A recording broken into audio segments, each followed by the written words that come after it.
കോതമംഗലം രൂപതയുടെ കീഴിൽ പ്രവർത്തിക്കുന്ന ഉന്നത വിദ്യാഭ്യാസ സ്ഥാപനം Viswajyothi engineering college Vazhakulam. Silver ജൂബിലിയുടെ നിറവിൽ അക്കാദമിക് മികവിന്റെ 25 വർഷങ്ങൾ പിന്നിടുന്ന വിശ്വജ്യോതിയോടൊപ്പം നിങ്ങളുടെ ഭാവി സുരക്ഷിതമാക്കൂ. മൂവാറ്റുപുഴ തൊടുപുഴ സംസ്ഥാന പാതയിൽ നിയന്ത്രണം നഷ്ടപ്പെട്ട ആംബുലൻസ് മറിഞ്ഞ അപകടം. തിങ്കളാഴ്ച ഉച്ചയ്ക്ക് 2ഓടെ കമ്പനിപ്പടി മാവുംചുവടിലുണ്ടായ അപകടത്തിൽ ഡ്രൈവർ നിസാര പരിക്കുകളോടെ രക്ഷപ്പെട്ടു. മൂവാറ്റുപുഴ തൊടുപുഴ സംസ്ഥാന പാതയിൽ നിയന്ത്രണം നഷ്ടപ്പെട്ട ആംബുലൻസ് മറിഞ്ഞ അപകടം. തിങ്കളാഴ്ച ഉച്ചയ്ക്ക് 2ഓടെ കമ്പനിപ്പടി മാവുംചുവടുണ്ടായ അപകടത്തിൽ ആംബുലൻസ് ഡ്രൈവർ നിസാര പരിക്കുകളോടെ രക്ഷപ്പെട്ടു. മൂവാറ്റുപുഴ ഭാഗത്തു നിന്നും തൊടുപുഴ ഭാഗത്തേക്ക് പോവുകയായിരുന്ന ആംബുലൻസ് ഇടവഴിയിൽ നിന്ന് പ്രധാന റോഡിലേക്ക് പ്രവേശിക്കുകയായിരുന്ന സ്കൂട്ടറിനെ ഇടിക്കാതിരിക്കാൻ ശ്രമിക്കുന്നതിനിടയിൽ നിയന്ത്രണം നഷ്ടപ്പെട്ട് മറിയുകയായിരുന്നു. ആംബുലൻസിൽ രോഗികളാരും ഉണ്ടായിരുന്നില്ല.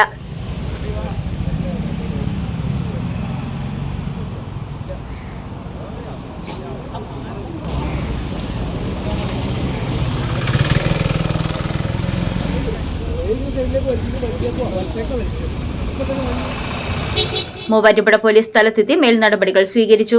News desk Muvattupuzha news. എന്റെ കാഴ്ചയ്ക്ക് ചില ബുദ്ധിമുട്ടുകൾ അനുഭവപ്പെടാൻ തുടങ്ങിയത് ഈയിടെയാ. ആദ്യം ടെൻഷനായി. മകളാ പറഞ്ഞത് അഹല്യയിൽ പോകാൻ. അഹല്യയ്ക്ക് 30 വർഷത്തെ പാരമ്പര്യവും വിശ്വസ്തതയുമുണ്ട്. അഹല്യയിലെ വിദഗ്ധരായ ഡോക്ടർമാരുടെ ചികിത്സ കൊണ്ട് എനിക്ക് എന്റെ കാഴ്ചശക്തി പൂർണ്ണമായും തിരിച്ചു കിട്ടി. ഇപ്പൊ എനിക്ക് ഈസിയായി വായിക്കാം. നേത്ര സംരക്ഷണത്തിന് നമ്മുടെ അഹല്യ.